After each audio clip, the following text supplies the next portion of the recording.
ഇവർ ആഗ്രഹിക്കുന്ന സ്ഥലത്ത് അല്ലെങ്കിൽ ഇതുമായി ബന്ധപ്പെട്ട് രൂപീകരിച്ചിരിക്കുന്ന സമിതികൾ ആവിഷ്കരിക്കുന്ന സ്ഥലത്ത് മാത്രമായിരിക്കും ഇനി പദ്ധതി ഉണ്ടാവാനുള്ള സാധ്യതകളുള്ളത്. സംഘപരിവാർ പ്രസ്ഥാനങ്ങൾ കൃത്യമായൊരു സന്ദേശമാണ് അവരുടെ അണികൾക്ക് നൽകുന്നത്. ഗാന്ധി നമ്മുടെ അനിവാര്യതയല്ല. അതാണ് ഒന്നാമത്തെ കാര്യം.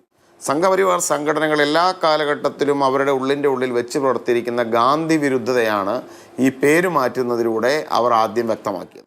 RSSന്റെ സെന്റിനറി ഇയറിൽ മഹാത്മാഗാന്ധിയെ ഈ സ്കീമിന്റെ പേരിൽ നിന്ന് ഒഴിവാക്കിയിരിക്കുന്നു.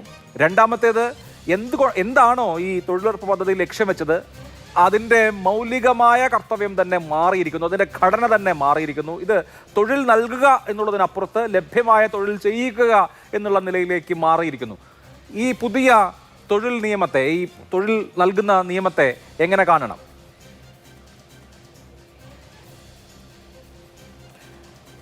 ഇതിൽ നമുക്ക് ഈ നിയമത്തെ രണ്ട് തലത്തിൽ കാണേണ്ടതുണ്ട്. ഒന്ന്, അതിൻ്റെ ആശയപരമായി അതിനെ തകർക്കുവാൻ വേണ്ടി മഹാത്മാഗാന്ധിയുടെ പേര് തന്നെ ദേശീയ തൊഴിലുറപ്പ് നിയമത്തിൽ നിന്നും അവകാശ നിയമത്തിൽ നിന്നും ഒഴിവാക്കിയിരിക്കുന്നു. അതിൽ നമുക്കറിയാം, ഒരു പദ്ധതിയെ പുനരാവിഷ്കരിക്കുക എന്നതിന് വിവിധ മാർഗങ്ങളുണ്ട്. നമുക്ക് ആ പദ്ധതിയുടെ രൂപങ്ങൾ മാറ്റാം, അല്ലെങ്കിൽ പുതിയ സ്കീമുകൾ കൊണ്ടുവരാം. പക്ഷേ ഇവിടെ BJP ചെയ്തിരിക്കുന്ന അത്തരത്തിലല്ല.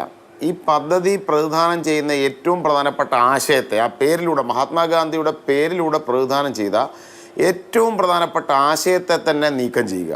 അതുവഴി അവർക്ക് മഹാത്മാഗാന്ധിയുടെ പേരിനോടുള്ള അല്ലെങ്കിൽ മഹാത്മാഗാന്ധിയോടുള്ള നിതാന്തമായ ശത്രുത സംഘപരിവാർ സംഘടനകൾ എല്ലാ കാലഘട്ടത്തിലും അവരുടെ ഉള്ളിൽ വെച്ച് പുലർത്തിയിരിക്കുന്ന ഗാന്ധി വിരുദ്ധതയാണ് ഈ പേര് മാറ്റുന്നതിലൂടെ അവർ ആദ്യം വ്യക്തമാക്കിയത്. പ്രത്യേകിച്ച് അതിനകത്തൊരു സിംബോളിക്കായ ചില കാര്യങ്ങളുണ്ട്. ഇത് പറഞ്ഞു വെക്കുന്ന പോലെ RSSന്റെ വാർഷികത്തിൽ, 100ാം വാർഷികത്തിൽ ഗാന്ധിജിയുടെ ഈ രാജ്യത്തെ ഏറ്റവും സർവ്വതല സ്പർശിയായ പദ്ധതിയിൽ നിന്നും, ഈ രാജ്യത്തെ സാധാരണക്കാരൻ്റെ ഏറ്റവും പ്രധാനപ്പെട്ട പദ്ധതിയിൽ നിന്നും ഗാന്ധിജിയുടെ പേര് നീക്കം ചെയ്യുന്നതിലൂടെ സംഘപരിവാർ പ്രസ്ഥാനങ്ങൾ കൃത്യമായൊരു സന്ദേശമാണ് അവരുടെ അണികൾക്ക് നൽകുന്നത്.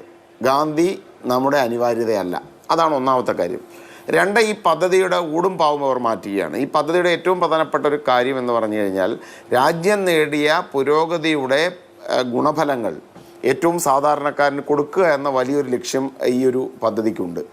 ദേശീയ തൊഴിലുറപ്പ് നിയമം ആവിഷ്കരിക്കുന്ന സമയത്ത് കോൺഗ്രസ് മുന്നോട്ട് വെച്ചതും അതുതന്നെയായിരുന്നു. രാജ്യത്തെ ഉയർന്ന വിഭാഗങ്ങൾ മാത്രം വികസനത്തിൻ്റെ പ്രയോജനം അനുഭവിച്ചാൽ പോരാ, അതിൻ്റെ പ്രയോജനം ഏറ്റവും സാധാരണക്കാരൻ അനുഭവിക്കണം. അവരുടെ ജീവിതത്തിന് സുരക്ഷിതം ഉണ്ടാകണം. അതാണ് ഇപ്പോൾ ഇവർ മാറ്റിമറിക്കുന്നത്. പദ്ധതി നേരത്തെ 90% കേന്ദ്രമായിരുന്നു അത് കൊടുക്കുന്നതെങ്കിൽ ഇന്ന് 60% മാത്രമാണ് കേന്ദ്ര വിഹിതം. ബാക്കി 40% ഇതൊരു സംസ്ഥാന വിഹിതമാണ് ഈ പദ്ധതിയിൽ കൊടുക്കേണ്ടി വരുന്നത്. രണ്ടാമത്തെ കാര്യം, ഇതൊരു ടാർഗറ്റ് ഓറിയൻറ്റഡ് ആയിട്ടാണ് ഇവർ ചെയ്യാൻ ആഗ്രഹിക്കുന്നത്. എന്ന് പറഞ്ഞു കഴിഞ്ഞാൽ രാജ്യത്തെ എല്ലാ പഞ്ചായത്തുകളിലും ഇനി മുതൽ ഈ പദ്ധതി ഉണ്ടാവണം നിർബന്ധമില്ല. ഇതിൻ്റെ കൂടുതൽ വിശദാംശങ്ങൾ പുറത്തു വരണമെന്നേ ഉള്ളൂ.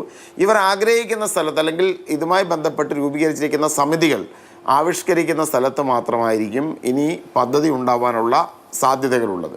അപ്പോൾ എന്തായിരുന്നോ ദേശീയ തൊഴിലുറപ്പ് പദ്ധതി വഴി രാജ്യത്ത് UPA സർക്കാർ വിഭാവനം ചെയ്തത്, എന്തായിരുന്നോ മഹാത്മാഗാന്ധി സർവോദയ എന്നൊരാശയം മുന്നോട്ട് വെക്കുന്നവർ വിഭാവനം ചെയ്തത്, അതിനെ ആത്യന്തികമായി തകർത്തുകൊണ്ട് ഈ പദ്ധതി തന്നെ മാറ്റി കേന്ദ്ര സഹായം വെട്ടിക്കുറച്ച് സംസ്ഥാനങ്ങളുടെ മേൽ ഭാരം അടിച്ചേൽപ്പിച്ച് എല്ലാ മേഖലയിലും ഗ്രാമീണ ജനങ്ങൾക്ക് തൊഴിലുറപ്പ് വരുന്നതിന് പകരം ഇവരാഗ്രഹിക്കുന്ന മേഖലകളിലേക്ക് മാത്രം പദ്ധതി ചുരുക്കി നിർത്തി ഈ പദ്ധതിയുടെ അന്തസ്സത്തെ നശിപ്പിക്കുന്ന പ്രവർത്തനങ്ങളാണ് കേന്ദ്ര സർക്കാരിൻ്റെ ഭാഗത്തുണ്ടായിരിക്കുന്നത്. ശരി.